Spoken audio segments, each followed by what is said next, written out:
Hello বন্ধুরা, আসসালামু আলাইকুম। কেমন আছেন আপনারা সবাই? আশা করি ভালো আছেন, সুস্থ আছেন। আবারও হাজির হলাম আমার নিত্যদিনের টুকিটাকি ভিডিও শেয়ারের জন্য আপনাদের মাঝে। এই যে দেখতে পাচ্তেছেন, সকালবেলা উঠে পড়েছি 7টার দিকে। তো ইমানি বলতেছিল আজকে ও কোচিংয়ে 7:30টায় কোচিং প্রতিদিন উদ্ভাসে যায়, আজকে যাবে না। 9টার দিকে একেবারে ওর পরীক্ষা আছে, ম্যাথ। সে সেই ম্যাথের পরীক্ষা দেওয়ার জন্য যাবে। তো সেই জন্য ওরা দুই বোন ঘুমাচ্ছিলো। আমি 7টার দিকে উঠে পড়লাম। উঠে পড়ে সকালে একটু ব্যায়াম করে নিলাম। আমার যেহেতু মেরুদণ্ডের সমস্যা, ব্যায়াম করে তারপরে উঠে রান্নাঘরে চলে আসলাম। 7টা থেকে আপনাদের মাঝে আজকে শুরু করলাম আমার ভালো লাগা ডেলি দিনের ভিডিওগুলা। তো এই যে দেখতে পাচ্ছেন, সকালে উঠে কিন্তু আমি 7টার দিকে উঠে কিন্তু একটু আলু কুচাই নিয়েছি, মানে দেশি আলুটা, ছোটো ছোটো যে দেশি গুঁড়ি আলুটা আছে সেটা। সেই আলুটা কুচিয়ে নিয়ে অফ ক্যামেরাতে কিন্তু আমি ধুয়ে তারপরে ভাজি করতেছি। মরিচ, কাঁচামরিচ, পেঁয়াজ আর 1 চিমটি জিরা তেলে ভেজে নিয়ে তারপরে আলুটা ভাজি করে নিলাম লবণ হলুদ দিয়ে। তো আলুটা চুলার মধ্যে লো হিটে বসায় দিয়ে ঢাকনা দিয়ে দিলাম, যে দেশি আলু যেহেতু একটু শক্ত শক্ত থাকে, সিদ্ধ হোক আর মচমচা হবে। অপর সাইডে কিন্তু আমি পানিটা ম্যাজিক চুলাতে গরম করে একবারে টকবক করে যখন পানিটা ফুটছিল, বলক আসছিল, তখন আমি মগের মধ্যে ঢেলে নিলাম। নিয়ে এখন এই যে একটা গামলার মধ্যে আমি আটা নিয়েছি, পরিমাণ মতো লবণ দিয়ে গরম পানিটা ঢেলে ঢেলে অল্প অল্প করে দিয়ে আমি আটাটা ছেনে নিলাম। নিয়ে রুটি বেলতেছিলাম। দেখতে পাচ্ছেন সকালের নাস্তা আলু ভাজি আর রুটি। তো রুটিগুলো একটা একটা করে সিংয়ের পাশে দাঁড়ায় দাঁড়ায় বেলতেছি আর ভেজে নিচ্ছি। ইলমাকে ডেকে তুললাম। 8টা বাজে এখন। আলু ভাজি রুটি বেলতে বেলতে 8টা বেজে গেছে। ইলমাকে ডেকে তুললাম। ওর যেহেতু 9:30টায় স্কুল। তো ইলমা ফ্রেশ হচ্ছিলো আর রান্নাঘরে আমি কিন্তু নাস্তা তৈরি করতেছিলাম। এই যে রুটিগুলো একটা একটা করে বেলতেছি আর ভাজতেছি। আর আমি রুটি কিন্তু কখনো এক গাদা বেলে রেখে তারপরে কিন্তু ভাজি নেই, একটা একটা করে চুলার পাশে দাঁড়ায় দাঁড়ায় রুটি বেলি আর সাথে সাথে ভেজে নেই। তো ইলমা ফ্রেশ হয়ে রেডি হয়ে আসলে ইউনিফর্ম পরে স্কুলে যাওয়ার জন্য ওকে বললাম রান্নাঘরে বসে পড়ো। আর আজকে না রান্নাঘরের জানলা দিয়ে খুবই সুন্দর বাতাস বইতেছে। তো ওকে বললাম যে রান্নাঘরেই বসে পড়ো মোড়ার মধ্যে, আমি গরম গরম রুটি ভেজে দিচ্ছি, তুমি খাও। তো ভেজে দিলে কি হবে, ইলমা একটার অর্ধেক রুটি ছাড়া ইলমা খায় না, আধখান বা একটা খায় না। তো যাই হোক, ইলমা এখানে অপর সাইডে মোড়ায় বসে আলু ভাজি দিয়ে রুটি খাচ্ছিলো। আর একটা রুটি ভাজ করে ইলমার টিফিন বক্সে দিয়ে দিলাম। ইলমার টিফিন স্কুলের জন্য আলু ভাজি আর রুটি, আর সেটাই আপনাদের সাথে শেয়ার করলাম। তো ইলমা রেডি হলো। ইলমাকে নিয়ে আমি এই যে বাসার সামনে নিচে নেমে ইলমাকে অটোতে তুলে দিলাম স্কুলের জন্য। ইলমা অটোতে চলে গেল স্কুলে আর আমি চলে আসতেছি বাসায়। তো এখন যেহেতু 9:30 বাজে, এই যে অনেক ভার্সিটি কলেজের মেয়েরা আর কি আমার বাসার সামনে দিয়ে চলাফেরা করতেছে। আমার বাসার আশেপাশে কিন্তু অনেক প্রাইভেট কোচিং সেন্টারগুলা। তো আমি আসতেছিলাম আর ক্যামেরাবন্দি করে আমার ভালো লাগাগুলো শেয়ার করতেছিলাম আপনাদের মাঝে। তো এই যে দেখতে পাচ্ছেন ঘরে ঢুকে গেলাম। ইমানি রেডি হচ্ছে, ও চলে যাবে। ওর যেহেতু 9:30টায় ও বলছিল, রাতেই বলে রাখছে 9:30টার আজকে ওর গণিত পরীক্ষা আছে। তো আমি এখন একটু গ্যাসের ওষুধ খেয়ে নিব খালি পেটে, তারপরে আমি নাস্তা খাবো। তো খালি পেটে আগে গ্যাসের ওষুধটাই আমি খেয়ে নিচ্ছি। এই যে দেখতে পাচ্ছেন গ্যাসের ট্যাবলেটটা খালি পেটে খাবো, খেয়ে দিয়ে তারপরে আর আমার ভালো লাগাগুলো তো আপনাদের সাথে সব কিছুই শেয়ার করি। আর ইদানিং এত পরিমাণ গ্যাসের সমস্যা দেখা দিচ্ছে, কিছুই বুঝতেছি না।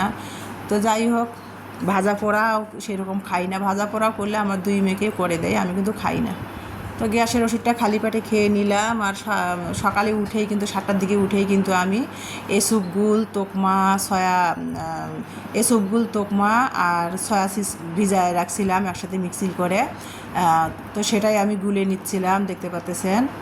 তো এটাতে আমি লবণ চিনি কোনো কিছুই দিব না, খালি ফ্রেশ পানির মধ্যে এসবগুল সয়া চিজ তোকমা ভিজায় রাখছিলাম, সেটাই আর কি গ্যাসের ওষুধটা খেয়ে নিলাম। আর এখন এই পানিটা খাবো আমি। আর এই পানিটা খুবই উপকার স্বাস্থ্যের জন্য, বিশেষ করে গরম এখন আর শরীরের জন্য কিন্তু এই সয়া চিজ এসবগুলটা কিন্তু খুবই উপকার খালি পেটে।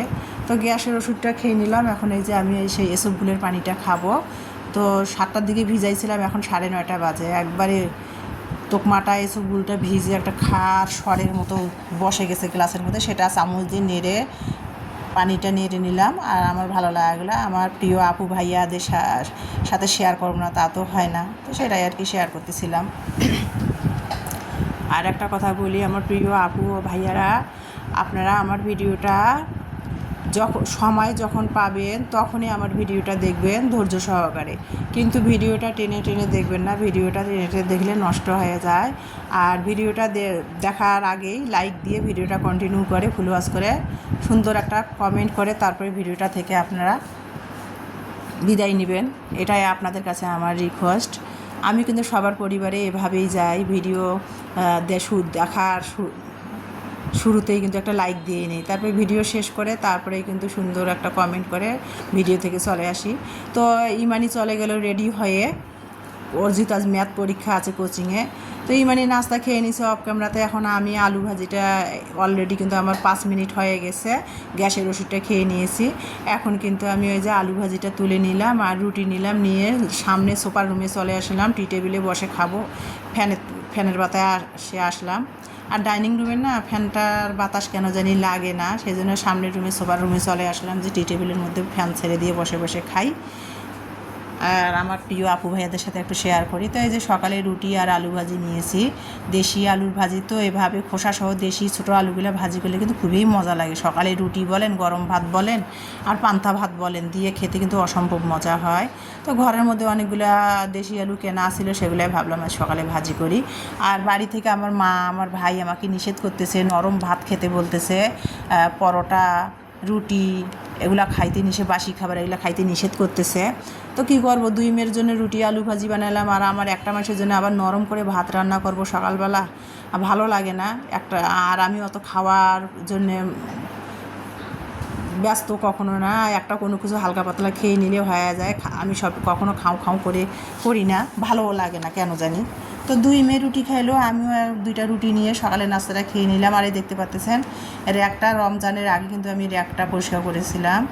এই যে মিটসেপটা আমার ডাইনিং রুমে যে হাবিজাবি যে জিনিসগুলো রাখি খাবার দাবারগুলা, তো মিটসেপটার মধ্যে এখন গরম তো আর ধুলা, মানে অনেক ধুলা পড়ে ফার্নিচারে। তো মিটসেপটা আমি এখন সাবান পানি গুলে আর কি মিটসেপটা একটা পুরান ন্যাকড়া দিয়ে কিন্তু মুছে নিচ্ছে। আর মিটসেপের উপর সবসময় না আমি রেক্সিন কেটে সুন্দর করে আর কি বিছাই দেই।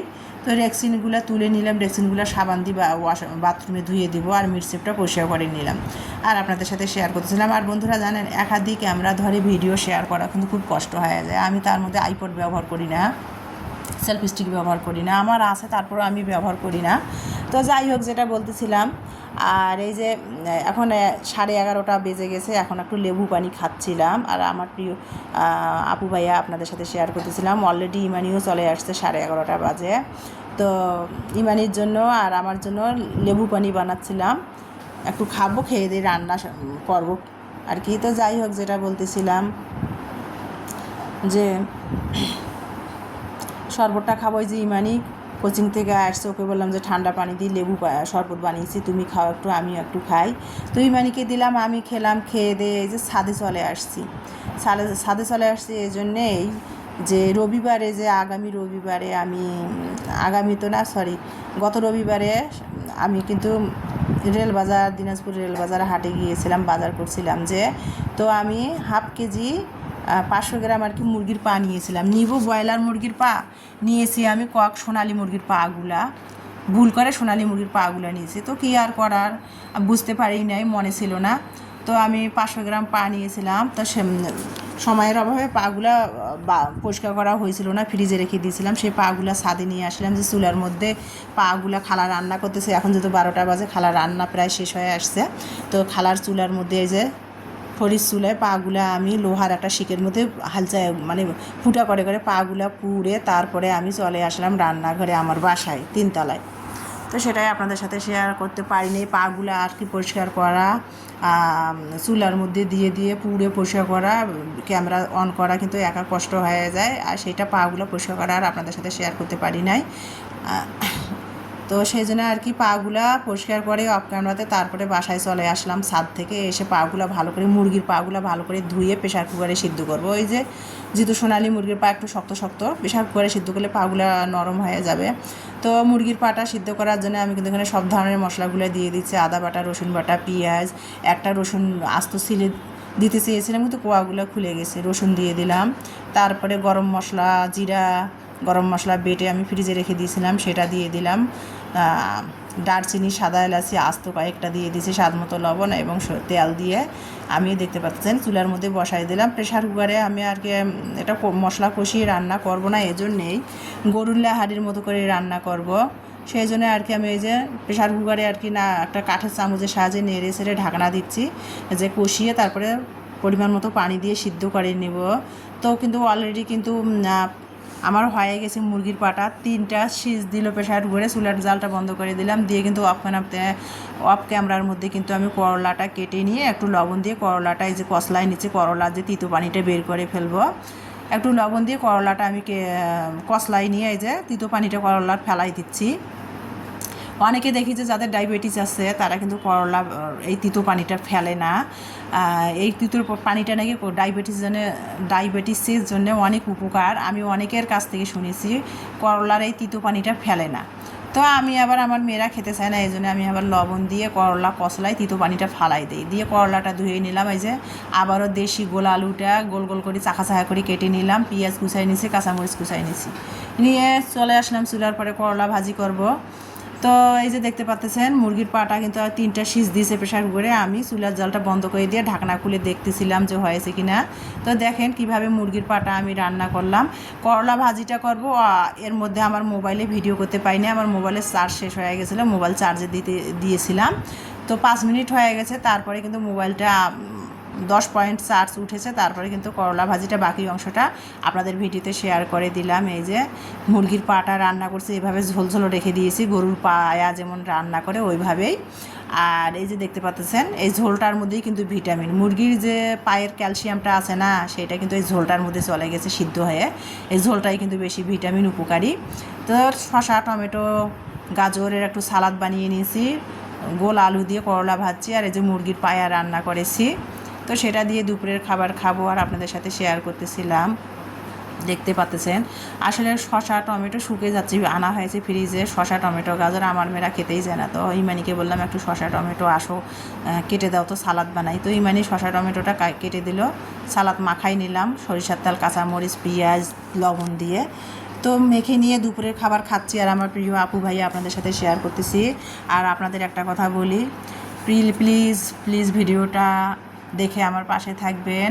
আর আমার যে ভিডিওটা দেখার জন্য আমার প্রিয় আপু ভাইয়া আপনাদের সবাইকে জানাই অসংখ্য ধন্যবাদ।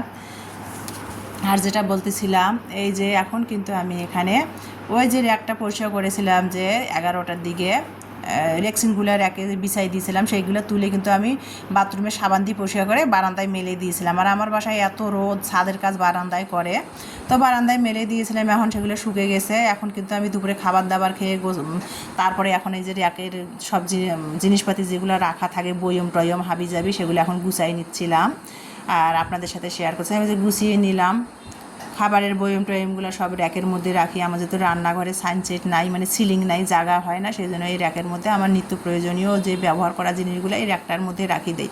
আর র্যাকটার মধ্যে আমি কোনো ভাত তরকারি রাখি না, এই যে বিস্কিট টিস্কিট হাবি জাবি খাবারের বয়মগুলো রাখি। তো এগুলো সব পরিষ্কার করছিলাম, দেখতেছিলাম যে আবার ময়লা আছে কি না। তো এই যে র্যাকটা গুছিয়ে নিলাম, নিয়ে তারপরে আপনাদের সাথে শেয়ার করতেছি। আর এখন একটু ইমানি ফুচকা বানিয়েছে, চটপটি দিয়ে খাবে। কিছুদিন আগে ইমানি চটপটি বানিয়েছিল, অনেকগুলো বেঁচে গিয়েছিলো, সেগুলো ফ্রিজে রেখেছিল। তো ফ্রিজ থেকে বের করে সেগুলো গরম করে নিল, ফুচকা ভাজলো আর তেঁতুলের টক বানিয়ে নিল, সেটা বিকালের নাস্তা খাবে। আর ইমানিরা চটপটি খাচ্ছে, আমি তো খাবো না, আমার গ্যাসের সমস্যা, যেহেতু ওরা 2 বোন খাচ্ছে। আর সেটাই আমার ভালো লাগাগুলো আমার আপু ভাইয়াদের সাথে শেয়ার করতেছি। তো 2 মেয়ে আমার চটপটি খাচ্ছে, আর চটপটি খেতে খেতে ভিডিওটা আপনাদের মাঝ থেকে বিদায় নিব। সবাই ভালো থাকবেন, সুস্থ থাকবেন, আমার পরিবারের জন্য দোয়া করবেন, আমিও আপনাদের জন্য দোয়া করি। আর আজকে ভিডিওটা দেখার জন্য আবারও আপনাদের অসংখ্য ধন্যবাদ জানাচ্ছি। নেক্সট ভিডিও দেখার সবাইকে আমন্ত্রণ জানিয়ে আজকে ইতি টানলাম। আল্লাহ হাফেজ।